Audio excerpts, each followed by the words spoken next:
Hey Rod, what's happening? Yo, What's new? CBD oil, It's very popular these days. cannabidiol. Yeah. Yeah, lots of good things. But I use it for pain relief Oh, do you? and also to help me sleep. Where's the most of your pain that you try to relieve? Oh, Is it it joint depends. pain? It really depends. It's usually like after I play soccer. I'm getting old, you know, just get body aches and pains. Yeah. But if I have a headache, if I get a headache or something, You do I will do CBD CBD oil? oil before I'll Really? do Do you take it Advil. in pill form? No, the oil. The I put oil. it. I put it underneath my tongue. Go Oh. sublingual. Oh, really? Yeah, Oh, that's cool. quicker into the I mean, bloodstream. Then the there's a liver lot of doesn't good, have to do good, anything with it. good things out there on it. So, Yeah, yeah. this is yet another one I might try. Yeah, I highly recommend. Oh, yeah, you get some back Yeah. stuff sometimes, Yeah. right? I got joint pain Joint all stress. the It's time. also good for stress and anxiety. Mm. There's a lot of good things out of CBD. All right. Yeah, Check it and out. there's no. You can get ones that have no THC in them. No, I do know that. Yeah, Check it out.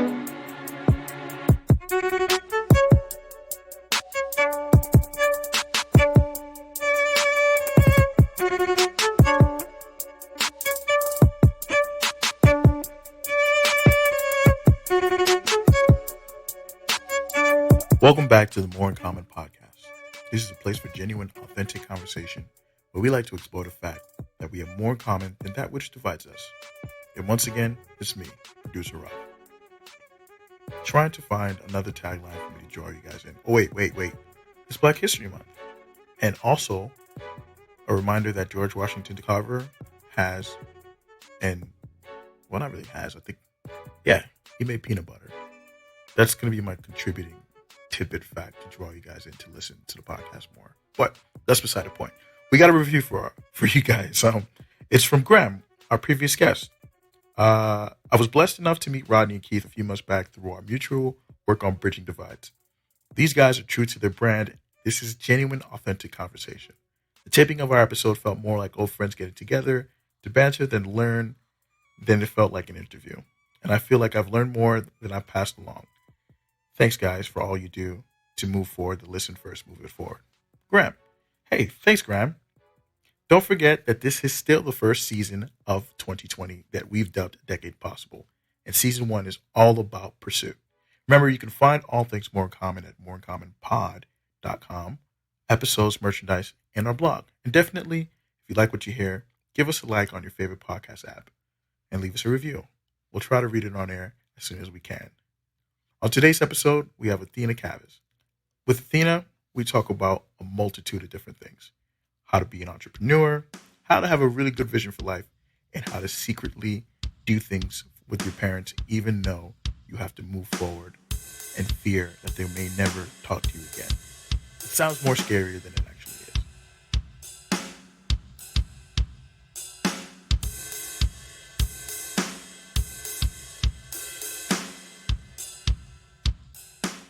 The fact that doesn't matter how old you are, young or old, it doesn't matter how much experience you've had doing anything. If you're gonna be like me that had no experience doing something, if you want to make the shift into doing something entirely different, and it's really hard and it's really scary to do, but I really think you should do it.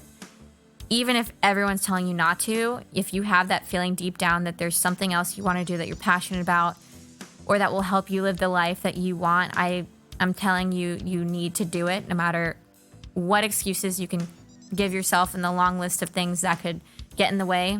You need to do it for yourself.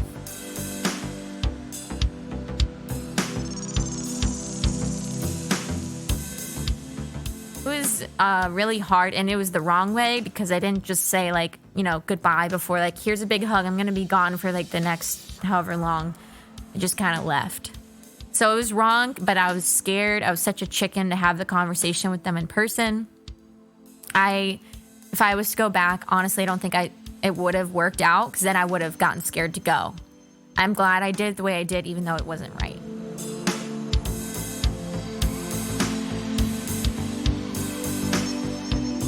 When I first declared, like, I was starting the swimsuit company, I rebranded myself as a business owner, and everyone from back home, it's a very small town vibe, they all started making Twitter threads about, oh, do you see what she's trying to do? How freaking stupid, making fun of my models, calling them all sorts of horrible names. And basically everyone was just like, what? You're just going to change exactly like everything you're doing and call yourself a business owner? Like, no, that's not cool. Like, we're going to talk shit about this.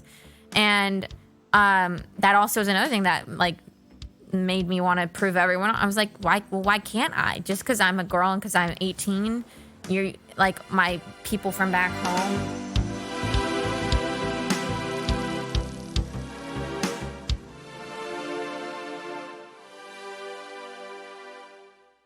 All right, we are back.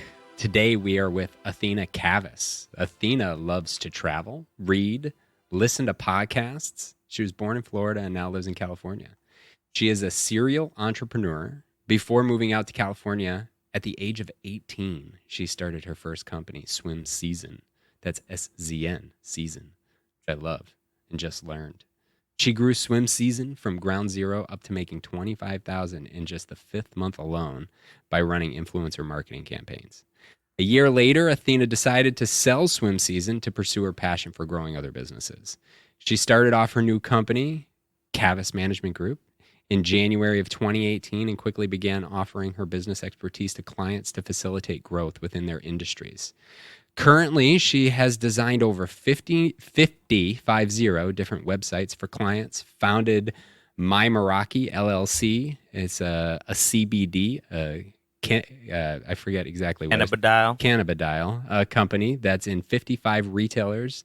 She co-founded a new swimsuit company called Camelli, and she is the founder of the podcast Kavis Radio, which is a business podcast for both men and women to receive tangible business advice. In essence, she's pretty awesome and just crushing life at such a young age. Thanks for joining the show. Thank you. Yeah, thanks for being here. Did you get that? What was the last company? Camelli. Did you get that right? Yeah, everything right. Perfect. Nailed it. Boom. So Yeah. good. Yeah. I love it. So that just ties right into the first question. You worked a 9 to 5 at 18, then decided to run your own business. You decided to bypass college and just go for it. Yeah. Had you always envisioned running your own company? And ultimately, what drove you to do it? Because it's really hard for us at 37, let alone at 18, to just say, let's make it happen, and then actually make it happen. Yeah. So to answer the first part of your question, I never, ever envisioned myself being a business owner, or especially at such a young age. Growing up, I've always had leadership skills, and I've always kind of gotten into marketing. Like as early as Girl Scouts, I was like crushing it.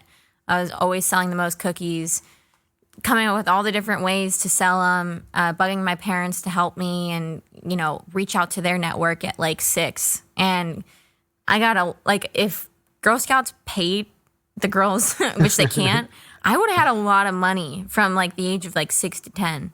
Because every year I would just crush it. So I feel It's a genius business model, the Girl Scout cookies. Yeah, I and think they're making all Boy the money. Scouts still popcorn idea after Girl I have Scouts. no idea the or six, I'm pretty lineage sure of they did. scout selling. We're gonna look it up and Yeah. cite and source it. But Yeah, I think it's a great idea. And obviously they're making a lot of money, but I think it was a great experience just at a young age to naturally get into marketing and not really think you don't call it marketing when you're in Girl Scouts, but that's what you're doing. You're marketing yourself. Did you have any tricks like hanging out outside of like grocery stores, or like did you have? Yeah, that's the basic way to do it. Yeah. I Basic. I was going to say, like, Yeah. that's got to be That's like a like low cookie hit cutter, rate. Yeah, totally.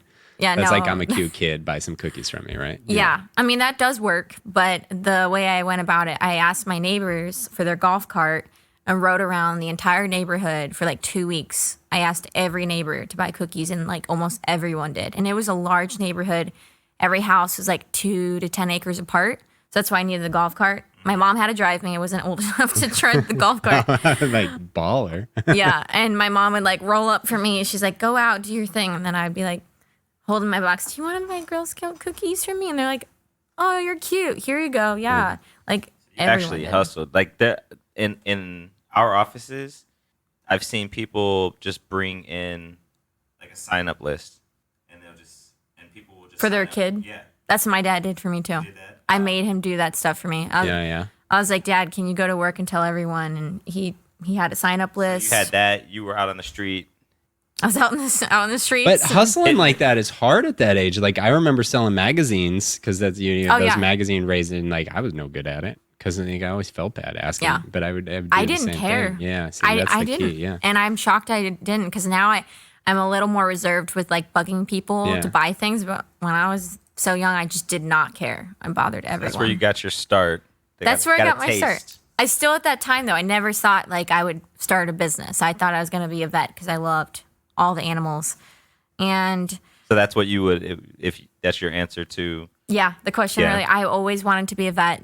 I grew up out in the country of Florida, so I loved all the horses and all the wild animals around me all the time. And I was like, I love vets. I loved going to the vet whenever my dogs had to go. I was excited.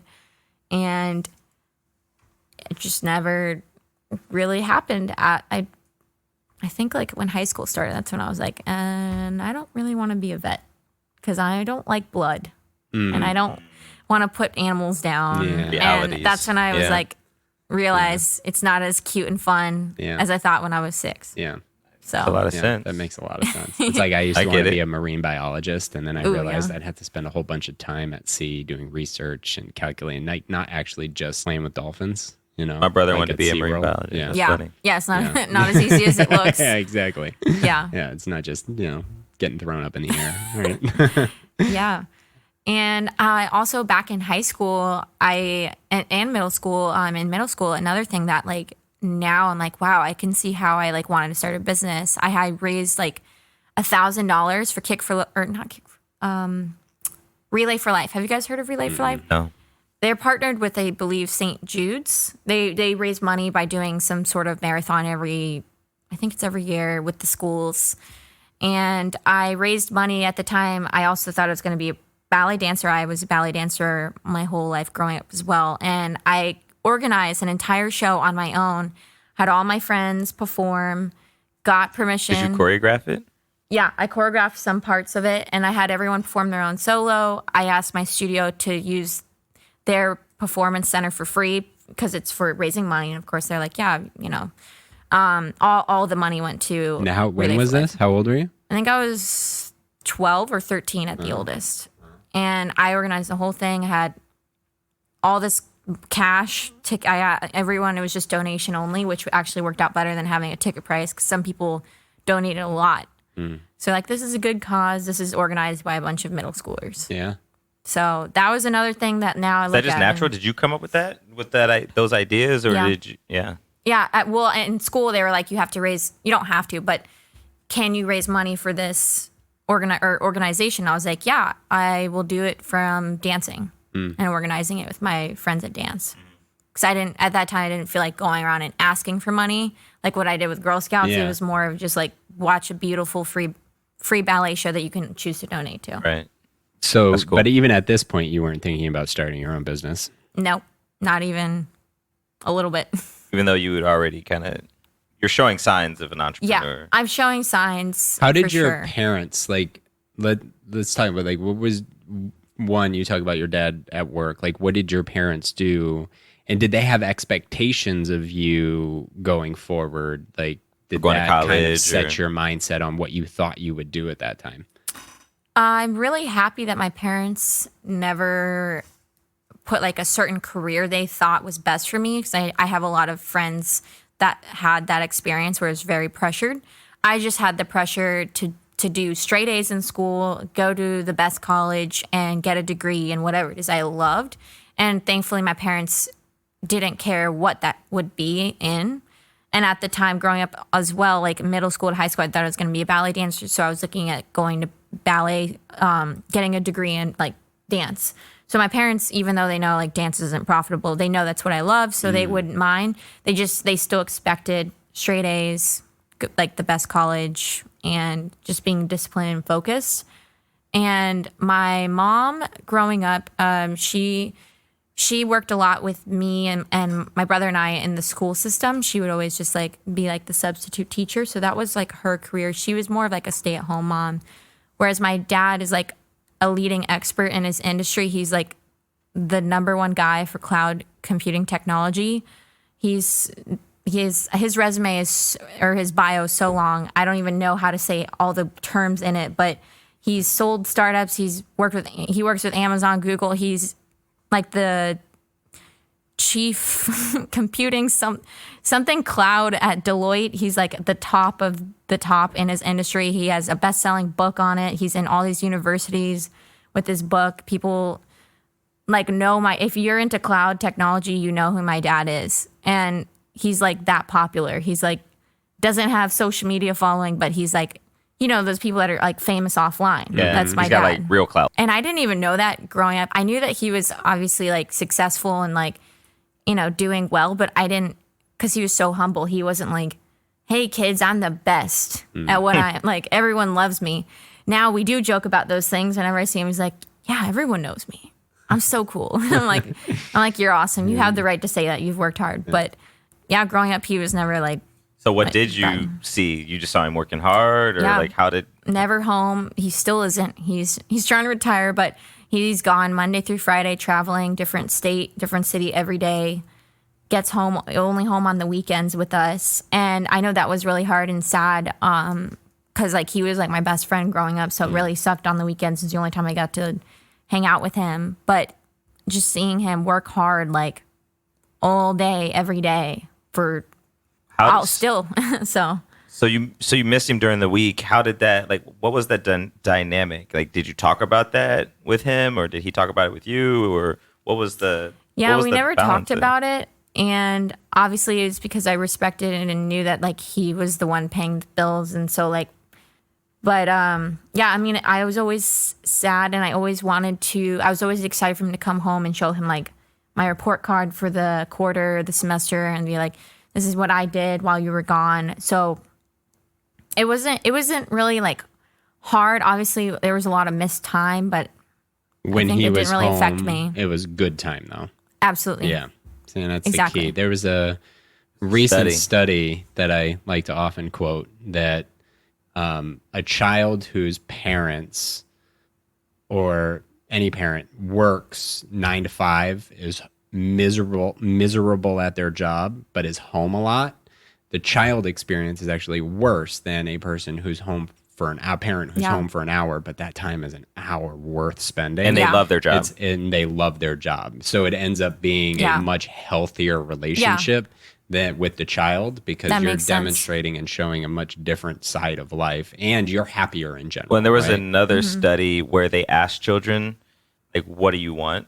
And they also asked parents, what do you think the children are going to say? And the parents said they thought that the children would want more time with them. And the most popular answer was, I want my parents to be happy. And so, That's like, really I think cool. seeing a depressed parent from a horrible grind that job. energy on you. It's Exactly. awful. It's a terrible. But they also, I influence think on they the bring kid. that into the relationship with the child Totally. as well, where Exactly.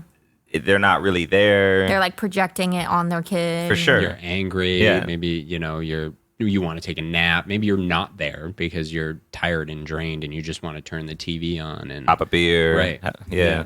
Whatever. So you mentioned, so your dad's this like all world Baller. achiever. And so and you mentioned the report cards, wanting to share your achievements and whatnot. So that drove you. Yeah.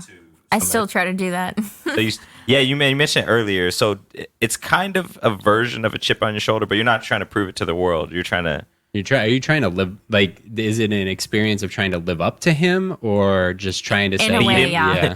And no one is pressuring me to be like that. Like, he's not like that. My mom isn't. They just want me to be happy, like, successful, and that's really it. And also in Florida, living with them. When you're Well, they don't want you to be in LA. Yeah. No, they hate this. What does success mean for them? Because, like, so you didn't go to college. So that is a success to them. That is one thing is a big problem to them. I was going to ask that because you referenced that was one of the things that they said, go to a good college or the best college, but you haven't done that. So since yet you're like, go ahead. Well, you look up to them. You admire your parents. You love your parents. You have it sounds like you have a good relationship. Yeah. How did you make that decision? Yeah. Yeah. Let's start there. Yeah. So I did start off going to school or college. at a good college in Florida, and I already had like a 4.0 because I did college for a whole year in high school. So I went in really well, and I didn't like it because I just knew, like, that's when I started college is right when I started my business. That's why I already knew, like, I didn't want to do it, but I was doing it for them. And what was the first business? Was that the swimsuit? Yeah. The season? Yeah. SZN. Yeah. Swim SEN. Swim season. Yeah. So yeah, I started at the exact same time, and So that's like 18-ish? Yeah. 19, 18, yeah. yeah, I was actually 17 when I started 17. at USF. Sorry. And then right when I turned 18. Overachieved much? Yeah, sometimes. So good. Yeah, but they expected me to finish. I only had 3 years left when I started since I already knocked out a year in high school. And my dad always preached to me growing up, or at least like, you know, in high school and when I started college, like, you need a solid corporate job to get you started. And if I did want to start a business, like, I needed that experience first before starting it. So that's what he instilled in me, to go to school, get the experience. And if you ever want to do your own thing, like, just wait till you have the So experience. that's the thing right there. Like, how did you Yeah. not follow that? Because that's Because that's the the trap wiring. we all follow. That's the Like, wiring. That's the wiring the trap that we've been in. I wouldn't even call it a trap, but I mean, it's a version of a trap. Yeah, kind of. Yeah. Yeah, If you want to be out of it. Right. And then like us, we're like, how? Yeah. So, Yeah. but like at 17, 18, there's a lot of questions here. Like, Yeah. how do, Let's start with one. yeah, I know. I'm going to start with like, so how do you, Get was it a past very, that. was it a really conscious thing, or did you just say, I'm going to start this And see what swimsuit happens. line, and it took off and you're like, I can do this. I don't need other stuff. Like, how did it work for you? Yeah. So when I started it, I knew that the end goal was so I can do it full time, but I didn't actually truly believe it until like month 4, 5, and 6, when the sales are just through the roof. But when I first started, I was like, this is going to be a hobby. I'm going to keep working my office job. I'm going to keep going to school. I'm going to do all 3. And this business is more of like a hobby, like a passion project. I don't care if I make money off of it. It's just fun to do it and say that I'm doing it. But it actually started being profitable. And that's when I was like, I actually can't do this job and the business together, because one of them's suffering. Because when I'm at work, when I was getting busy, my first business, I would sit there and like secretly work on my own business, and like I can't be working Yeah, on other totally. things, Yeah. and they weren't cool with that. So I would like do that. I would sneak like being on my phone, like not to like text friends to like work on my business, because you know how you can work on your phone. So, and that's when I was like, I'm not really present at this job. I don't like it at all. And I know my dad told me I need to stick with the job. My dad always says stick with the job at least 1 year. Otherwise, don't even put it on your resume. So I was like, shit, how am I going to listen to him? I hate this. Like, I'm in month 2 and I freaking hate this. And that's where I got started. That's where I wanted to start it, when I realized 2 months in, I'm like, my dad says I need to do this. Everyone says I need to do this. I hate it. Yes, it isn't like, yes, I can work my way up, but I don't even want to, because I'm like, I can't imagine sitting here for years. Because like I remember the people around me working, they're like, yeah, we've been here for 10 years. And I'm like, how? Yeah. It's miserable. It's not like anyone was rude. It's just the environment was so boring. Like no one talks. Everyone's in their own office. I was like an admin assistant, and I was there up alone. Everyone had their doors like there was no socializing. And I'm not saying No talking. No talking for 8 hours. And I'm not saying the company culture sucked. Like everyone was really nice. Everyone was professional. No one caused any problems. But the only time we'd socialize is like at lunch for 30 minutes if you wanted to. And I never wanted to. I wanted to get out and go get Chipotle and then come back. And then by then I didn't get to talk to anyone. Yeah. So it was just so boring. And I was like, I can't do this for years, even if it's a different position.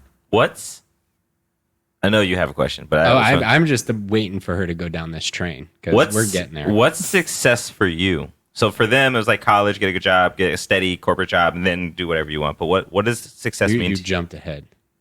Oh, you want to go back? Yeah, I want to keep down this, like how we got to that decision. It's.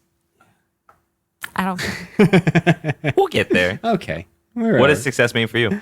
Okay, so I know so many people don't agree with this, my parents and some of my clients, but success for me is not really having to work. Yeah. I'm honestly getting very close to that. And I'm only 20 and I'm very close to it. And that success to me is like not having to really work 2 to 4 hours a week, have systems in place, have an amazing team, have automations, virtual assistants. I'm literally like so close to that. I have all these meetings right now to look at the right agency to help outsource, because as much as I love what I've realized, which is a whole nother topic that you guys probably will bring up later, but I love working for myself now, but now I have so many clients and so many projects. It does feel like a 9 to 5 because I'm sitting and doing so much all day long. And even though it's my own business and my own rules, it's not as fun as I thought it would be. And then my parents would go and say, well, that's what you're supposed to do. You're supposed to work your whole life. You are supposed to put in the time. My dad's the perfect example. He's like, I put in the time my whole life. Like, it's not easy. You can't just work 2 to 4 hours. And I'm like proving my dad wrong and all my family wrong every day. Buy him a copy of Tim Ferriss' 4-Hour Workweek. Well, that's the interesting thing. Yeah, like this is, you said to me about a month ago, the place I want to get to is where I can take 5 months off a year, Yeah. and just spend time with my family, and then work the other 7. Yeah, and if somebody hits me up, it's like, hey, here's $50,000 to go speak. I'm like, you know, I'll do that one day in Bahamas. Sure. It's this funny. Like, we look at people who have a whole bunch of money and have been independently successful, and there are 2 camps. We hear more about those that work and grind and just drive it, and then we hear about those who we don't hear enough about, those who do exactly what you're doing. The people at the top of their company that let their company run themselves.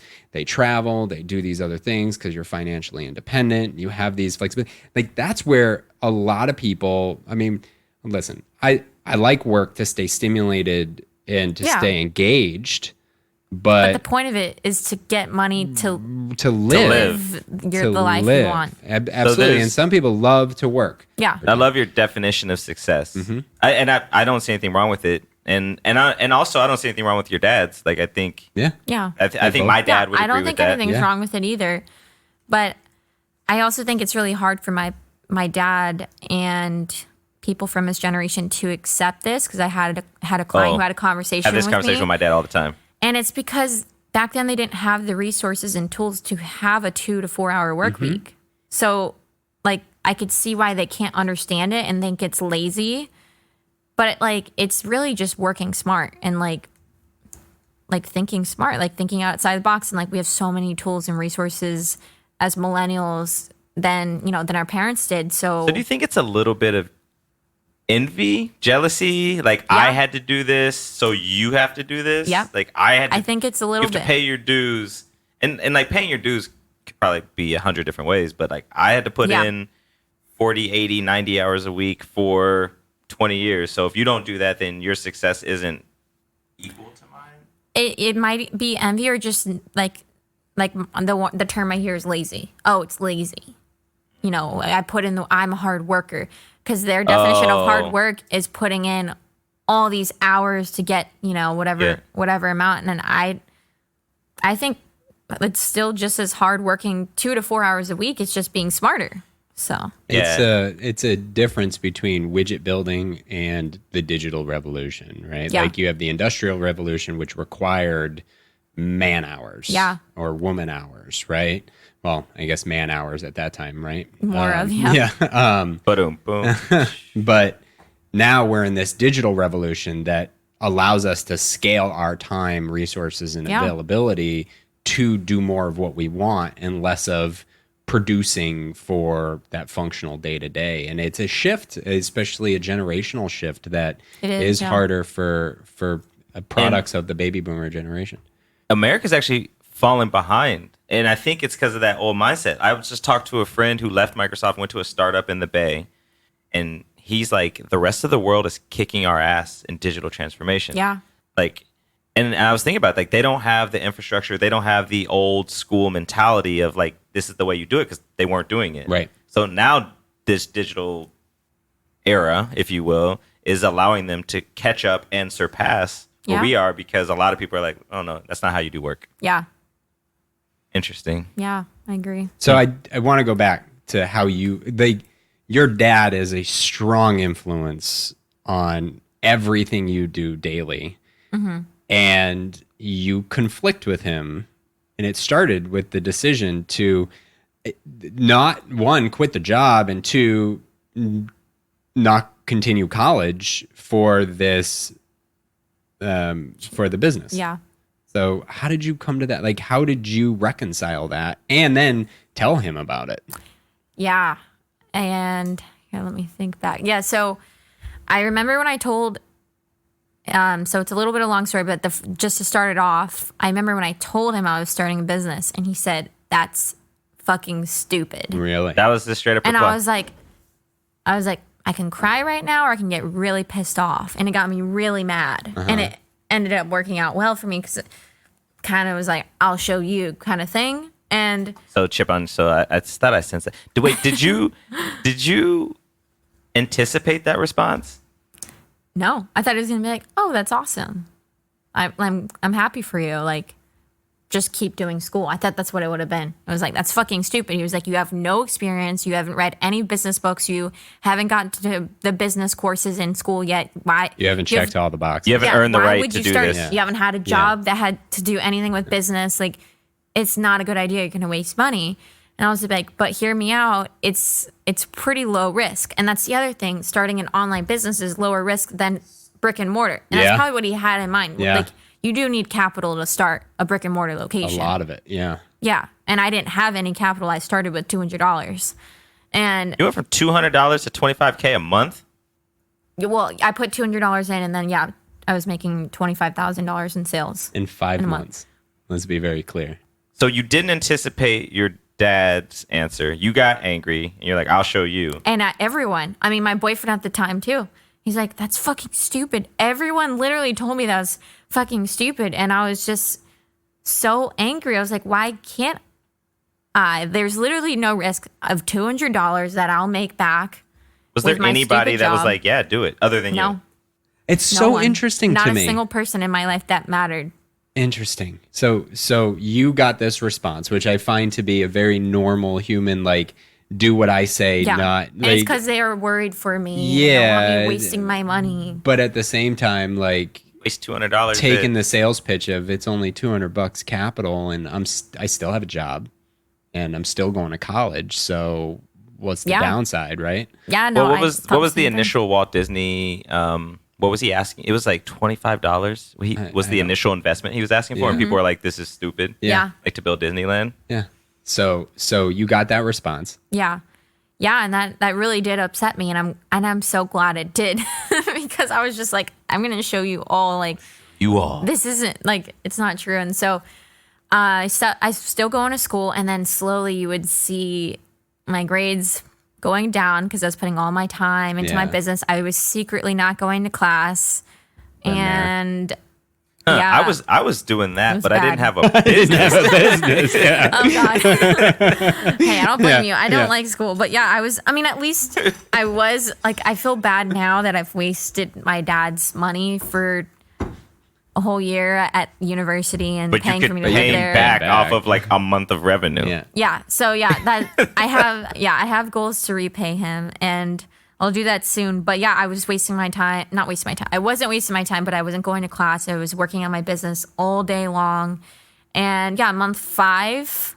Actually, check my bio. I think it's month 6, 5 or 6. It's in month 5. Okay, month Yeah. 5 is when I was able to quit it, and when I got that huge sales goal, and I was like, okay, officially done with the job. job. And that job was actually funding everything for the business because it wasn't making enough. Number one investor.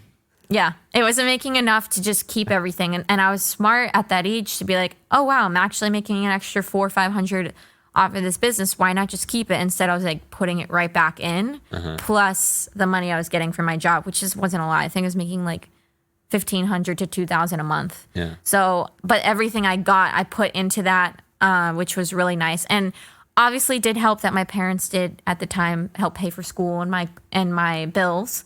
So I'm very grateful for that. I know if it wasn't for that, I would have been backtracked a lot if I had to pay for all those things. Sure. It's a really subtle thing that what you did there. And I hear some people give this advice, but it's like you had a job. It wasn't the greatest. It was okay. but it was paying you. Yeah. And you could use that to feed the thing that you thought would be successful and Yeah. you made successful, frankly.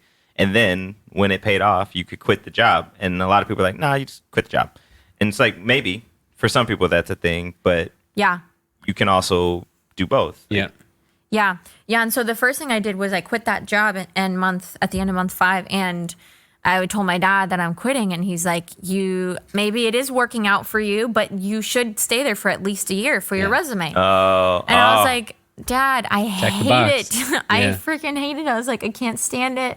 He's like, I'm telling you, they're not going to write you any referrals. And I know they won't. Of course they won't. And I don't care. I don't need them. why would you need it if you have a business? And not only that, but at my admin assistant referral isn't really going to help me with being a Where you're business trying to owner. go. Vet. And it did help a little bit. I mean, I appreciate. Dancer. Yeah. Yeah. Yeah, I appreciate like being around that environment. It definitely helped. That was my first time because growing up in high school, I worked too, and my parents didn't want me to work back in high school, which is really funny. They want me to focus on school. But I worked in the restaurants and I hated that too. And so transitioning from there to the office was so exciting for me. And I ended up learning I hated it, but it taught me a lot, like how to dress, how to greet people. I was still the youngest person in there. They told me the youngest person they'd ever hired was 28 and I was 18. And so that was hard for them to accept. So it was cool being around people that were, 28 and older, and they were all architects. It was an architecture firm. So, I mean, it was really good experience being around those kinds of people, clients of theirs, spending a lot of money. So it wasn't just like some random office. It was like a really important office to be in. So that was even really huge for me to get. But then I realized it wasn't for me. And the next thing, so after I quit my job, I still stayed in school for my parents, not for myself. And at that time, I also knew that I wanted to move to California. So I was really, really sad at that time because I was like, man, how am I going to move out there but do school here? I can't. My parents aren't going to pay for California tuition. And like I'm already in school. Like I could finish school in like 2 more years at this point. So I decided to start learning on how I can save up and move here while I was in school. So I went to school for another semester in the fall of 2017. And that was when I totally skipped all my classes. I failed every class that semester. I don't know. I think it's I didn't tell my parents. If they hear this, I'm sorry. I got straight Fs, not because I'm stupid, because I wasn't going, but that is stupid that I didn't just drop out this, you have 2 weeks to withdraw. And I was like, no, I can do it. I did not do it. I was in my apartment all day, packaging swimsuits, working all day. I hired a friend that went to school with me. I kind of got her to start skipping class with me, and we were working on it all day. And of course, I was paying her. And so that at the end of that semester, or that whole semester, I was planning on moving here in January 2018, which I did secretly. And my parents hate me for the way I did it.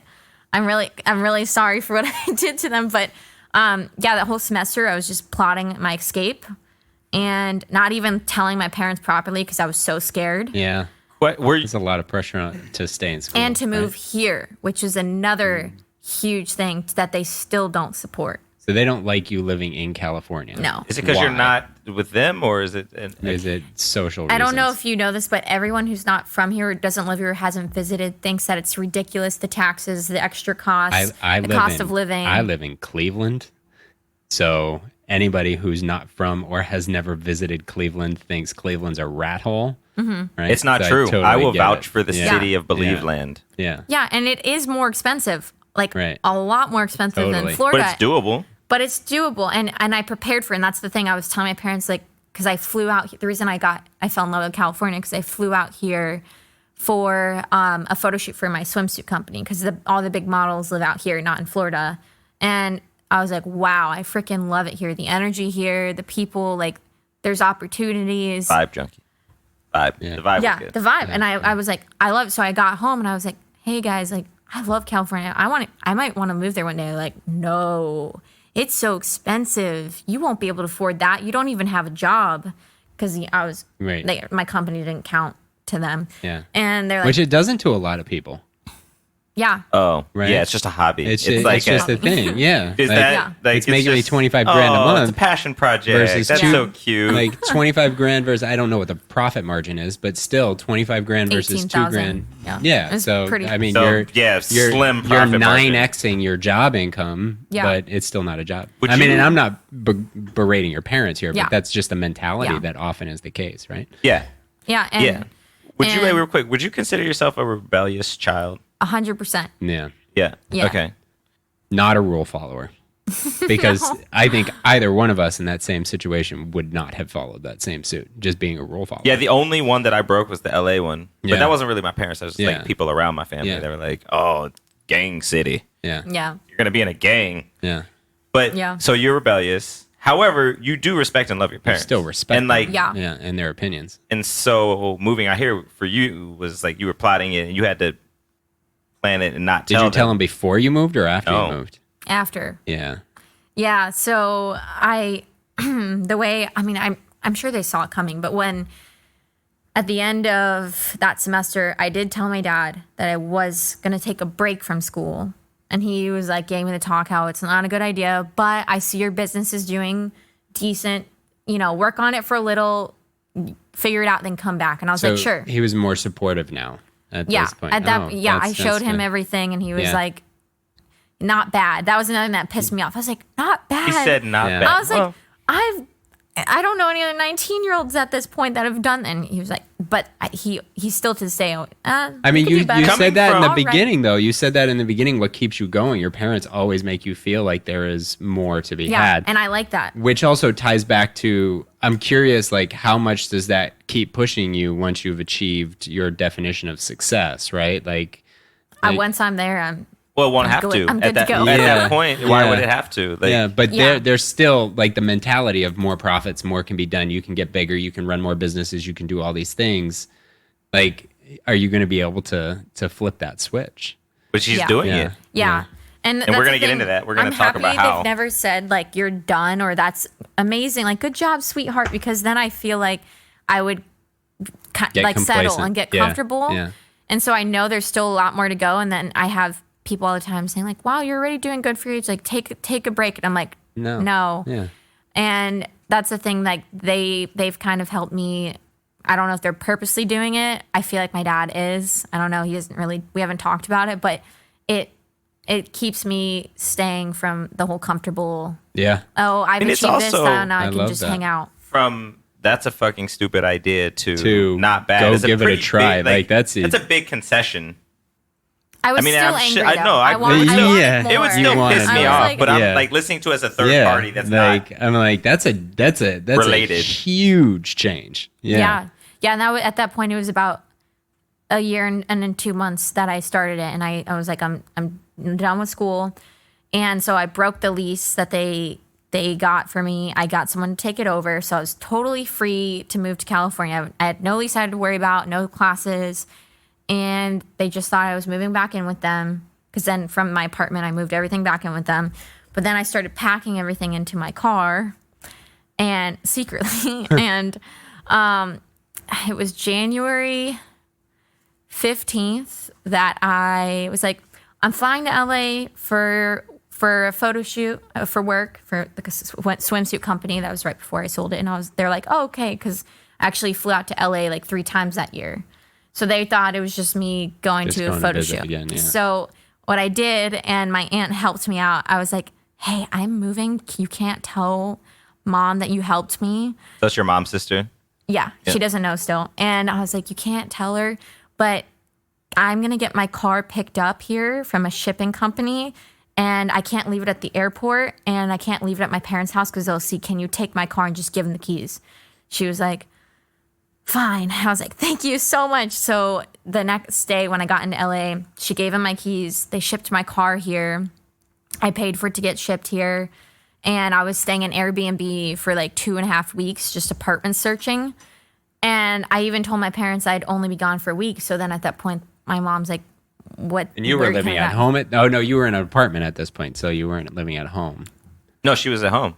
Wait, At what point? You said you broke the lease. She broke Oh yeah, the I broke lease the and lease she at my moved school, back in at my home. college. Oh, and you moved back in at Yeah, home. because the semester ends like the beginning of December, so from So I missed December that. I 1 missed to the move January back home 15th. component. Yeah. Yeah, so I was Sorry. back with them, Yeah. and then going So when to you work were trip. gone for more than a week, they're like, what? Yeah, so Yeah. my mom's like, "What's going on?" And I was like, "Oh, it got extended." And she's like, "You should be back home by now. It's probably getting really expensive staying in there." And it was, because my car took 2 weeks to come in instead of a week, so I had to Uber everywhere. Yeah.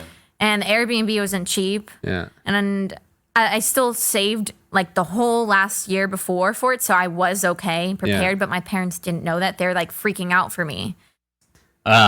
You've been doing this for 2.5 years. Bananas. You sold this. You sold a company and now own 3 others. After in 2.5 year years. and some change. You sold it.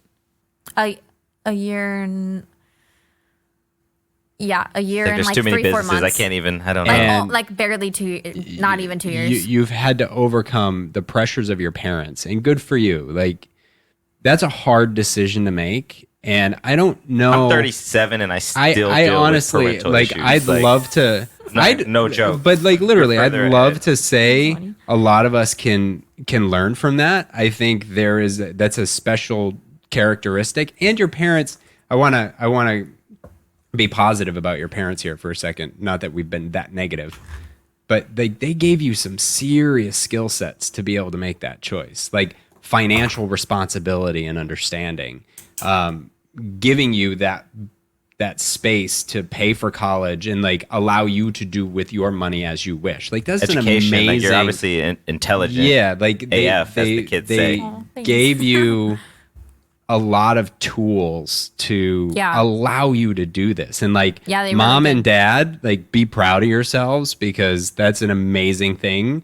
Sure. Given, like, I think about, my parents did a good job, but at the same time, like, that confidence and that determination to say, hey, no matter, like, I get it, and to just say no to the pressure and go, like, good for you. Good like, on that's you. hard. Like, that's real hard. And I'd love to let everybody out there listen and learn from that. Like, I understand how hard it is. Rodney understands how hard it is.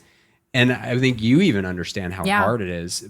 And to just do it and the potential benefits of it, if you just go for it, is just outstanding. That's a good call. But that's not the only challenge you've faced. Like, Yeah. you're 20, you can't even drink yet legally, and you're independently self-sufficient from an economical standpoint. You started this at 18.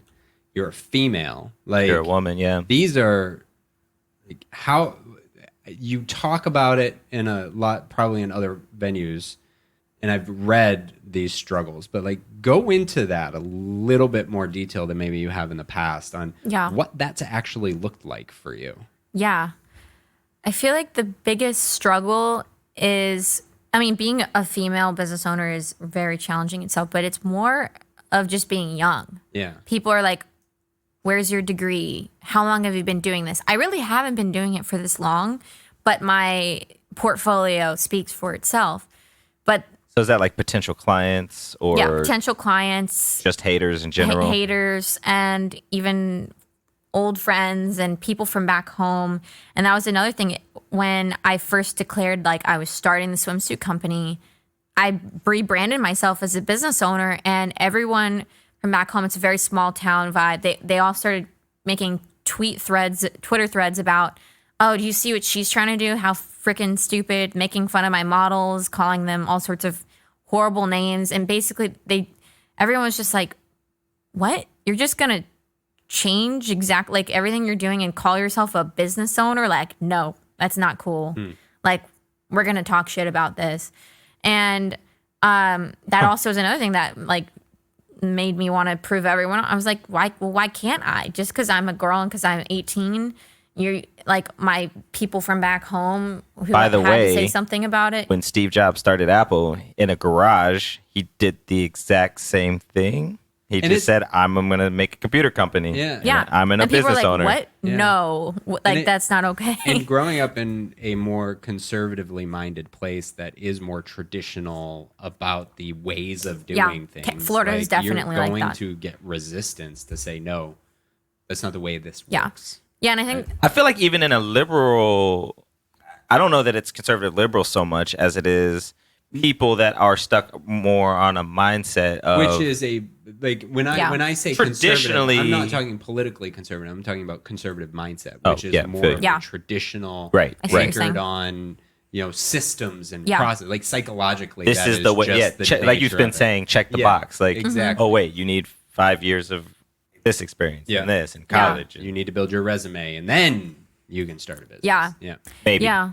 But the hardest thing has been age. I've been hiding it, and I'm finally How? like, first off, I really do. Like, I have like a fake ID, so I can go to like get cocktails with clients. Like, I don't let them know, like, because now I'm opening up to it. Now now I'm not afraid of what they're gonna think because I can show like Because I you am have the valuable. portfolio. You have the But like validation. before that, I was so afraid. Like my first client, I still don't think he knows how old I am. I think he thinks I'm 25, and But everyone even thinks that. that's still super young. Yeah, but that's still better than 19 at the Yeah, time when I had my first totally. client. 19, Yeah. like if he Not having knew a that I two had is it. yeah. And like, and also the clients, some of the first clients I worked with were very conservative mindset. So they think that they should be working with a company that's been doing this for a Yeah, while totally. and someone that has Established. a degree. And so Yeah. I had to like hide all that. So people would be like, so what school did you go? Or what'd you major in? Or what school did you? I said, University of South Florida, marketing. And when they ask when did you graduate? I'm like, shit, this is when I tell them I didn't. But I make it seem as if I did. I'm not lying. I'm just Yeah. not like going in depth. So I did all those things to like hide that. And I still am not fully like saying like blasting, hey, I'm only 20. Like this is, you can be doing this at any age, which I want to like actually transition into and to owning whatever age you are, whether you're young or older. But yeah, that's been the biggest one. It's just hiding how old I am. Do you feel that any of that is because you're a woman? No, I Do you just think if you were a man, you'd be probably doing the same thing to work Yeah. with those clients? Yeah, because I mean, I have other friends that are the same age as me that are Doing it. male, and they're in the same boat. They're Yeah. like certain clients, and like the clients that we want to target that have those funds, they typically want to see like a track record, like this and Makes that. sense. So we are all kind of in that same boat where we're like hiding how old we are, and then being a female makes it harder. As in, I've had some male clients only want to work with me because I'm attractive, and I find that out later, and I don't like that because I want them to hire me because of the value my company brings. Right. And also I've just had in general creepy people want to work with me, not because they even need help. They just want me to be around them and talk to them and consult them. But really when I go to like a meeting, I've had experience where I go to a meeting with them and it's not even about marketing, it's just trying to hang out. And I'm like, I don't want to do that.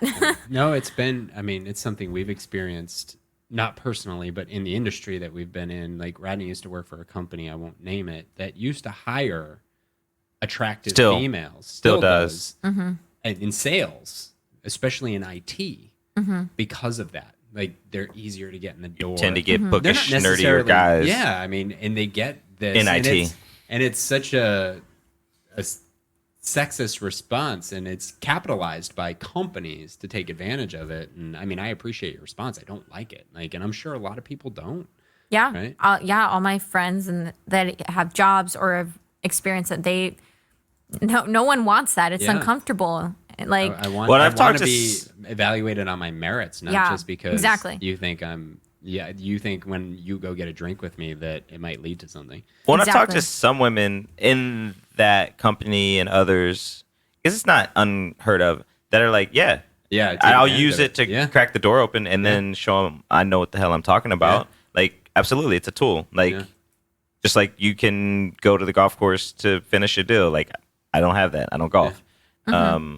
So yeah, it is a. yeah, I definitely like at times I've been like, oh, this is an advantage. But when it's depending on the person and their motives, it's just not worth Right, it. it may not be Yeah, worth totally. being in the room with some dudes that's like, all right, well, Yeah.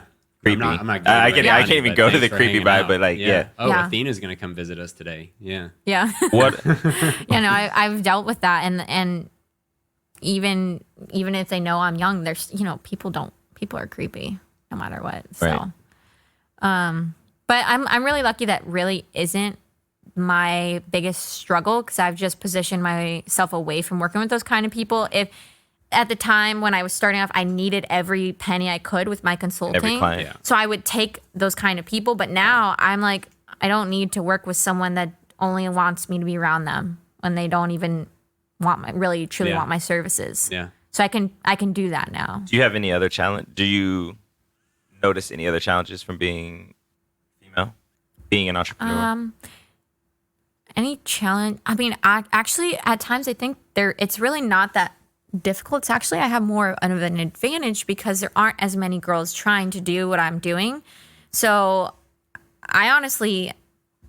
I'm really not complaining that much about the whole female side. It's more of the age side, but I feel like I do have an advantage at times because there's not as many girls as doing what I'm doing, and I'm actually seeing a lot more girls.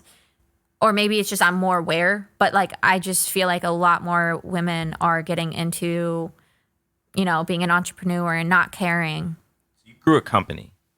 So you had an idea, but how did you execute it? Like, are you just like a marketing genius or like, did you read some book? Like, how did you figure it out? Yeah, that's a good question. Yeah. I get asked this a lot, and when it starts it's with okay the to say first you're a one- genius on this podcast. We'll say it. I don't think I am yet, but the first company, I already just started. I just had ideas on how I can naturally get it out there in my own network. And my network at the time wasn't like business professionals. It was just like friends. Like how can I get my friends interested? Can I get them involved? And that's exactly where I started. I started all with my close network.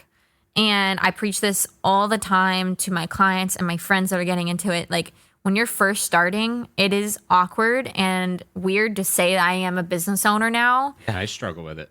Yeah. And people are hard. It's hard for them to accept. But those are the people that aren't going to support you. And those are the people you should not care about anymore. But there's going to be those people in your life that still are like, oh, that's cool. Let me help you out. So what I did was I messaged all the girls I knew that I thought would be willing to model my first shoot. And I had 15 girls, all pretty much from one of my high school or middle school. Some I haven't talked to in years. Some I talked to a few weeks ago, but not even any of my best friends at the time. So I had this... On purpose, or they just didn't respond? They just didn't want to be in a bikini.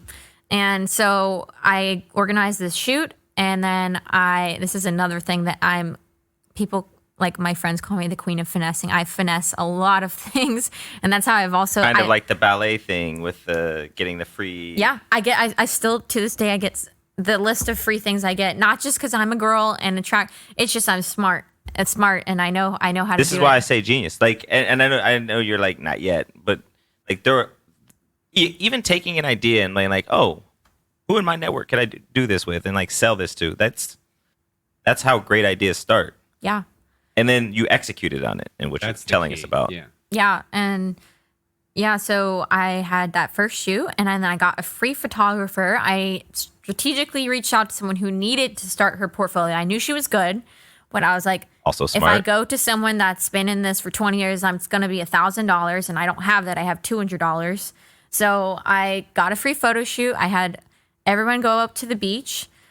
I think I was even so cheap to not even pay them, but to not even let them keep the suits for free, because then I ended up reselling those. That's how cheap I was at the time. I was like, I need every suit I can. And the reason I got such a big group, because I knew they're all going to post the pictures. And I also chose people that weren't professional models because A, they would charge me, and B, they think it's really cool that they're involved in a company shoot. They want to share with everyone. So I didn't even but it also helps them because they get a semi-professional photo of themselves. Yeah. So if they do have any aspirations of modeling or just want some cool pictures of themselves, they all posted it. They will. I mean, vanity. So and you ego, built your that own situation. influencer network, basically. Yeah, I started local, and I was like, okay, this company is going to do really, really well in Florida because it's swim season. It's always hot. People swim in Florida, huh? Honestly, it's not even because they swim. I don't even know. Yeah, They boat. A lot of boating and it's a hanging lot out on of- beaches. Warm weather in Florida, like all so year. Swimsuits are gonna be a hit. Yeah, so I knew like locally it would thrive just because the weather. And You're checking a lot of Genius boxes, by the way. Yeah, you're not going to do a whole lot Yeah. of that in Cleveland. I'll tell you that. Yeah. exactly, yeah. If you start a swimsuit company in Cleveland, Yeah. it's Unless going to be they a lot are harder. like LeBron suits. Maybe not LeBron Anything anymore. LeBron label will sell. It'll in sell. Cleveland, yeah, even now. Yeah. And yeah, so that's like where that started. And then from there, I kept organizing more shoots. I had 0 followers on the account, and I asked all of those girls to follow it. So then I got 15 followers, and I was Boom. like, whoa, that's cool. Yeah. Real people. It's like when you get your first order or like first money for a thing that you Yeah. made. It's like a really cool feeling. yeah, that was definitely, I had that feeling there. And then I mean, we're at like 7, but the first one was We really have cool. 19 orders. I think no, half of them are yeah, ours. I know exactly that feeling. And then it's like this adrenaline rush, and then you Yeah. just keep doing it. And yeah, so it all started local, that network there. And then I had people locally start buying it, and everyone just, I created like my own kind of influencer ambassador program. And it's not an original idea. I looked at some of the other swimsuit companies. I guess you'd say my competitors, not even at their They level. weren't just, in your region necessarily, were they? no, or- no, yeah, just like the biggest Instagram swimsuit companies at the time. And I was just like, oh, they all have ambassador programs. So then I applied to one, got accepted into it to learn how they did it, took their agreement, remade it into my own. And I was like, you know what? I didn't like the way they were doing this, so I'll do it my own way, but I like everything else they did.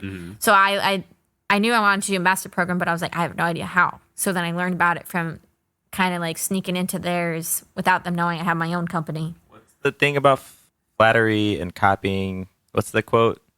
Flattery. Plagiarism is the best form of flattery. They don't say plagiarism, but I mean, it's it's something imitation. like that. Imitation is the sincerest form of Yeah. flattery. Yeah. Yeah, and that's the other thing, kind of off topic, but a And lot there's of no people, new ideas. I mean, let's be honest. Like, Yeah, a lot of people are afraid to start because they're like, well, everyone's already doing it. And it's like, first off, you can do it differently, but you can also do it the same way. But if you're just make your brand unique, and that's how I stood out. I was doing everything all the other swimsuits was doing, but I labeled myself as a swimsuit company that's affordable and trendy. So I was targeting the college girls because that was my friends at the time. And also one that's accepting of all body types, skin colors. Like I made it very universal, and I made that very clear with the models I was choosing. I had my favorite photo shoot ever. It was another big one of 15 girls. I made sure every girl looked so different. It was the coolest thing ever. I had everyone apply, Awesome. and it looked really beautiful, and people were picking that up. They're like, okay, I can buy affordable swimsuits on Amazon, but I can't be a part of a brand like this unless I support them and buy from them. You have some very, very strong going back to genius and marketing instincts. Outstanding. I have to we have to wait, I just checked a lot of genius boxes over here. I just wrote them and I checked them. So unfortunately, if you can believe it, we are 2 minutes left of our Gone time. so fast. Oh, shoot. Yeah, and you That's how have fast to it get goes. to Malibu. So before we get going, Rodney, I got has a to ask. All right, so you've given us a lot of goodness to think about already. Yeah. I'd like to end it by asking, what would you leave our listeners with?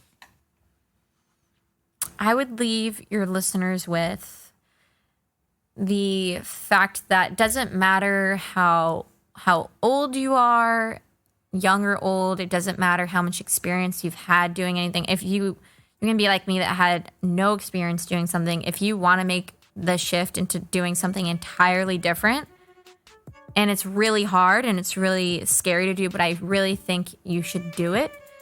Even if everyone's telling you not to, if you have that feeling deep down that there's something else you want to do that you're passionate about or that will help you live the life that you want, I'm telling you, you need to do it no matter what excuses you can give yourself in the long list of things that could get in the way. You need to do it for yourself.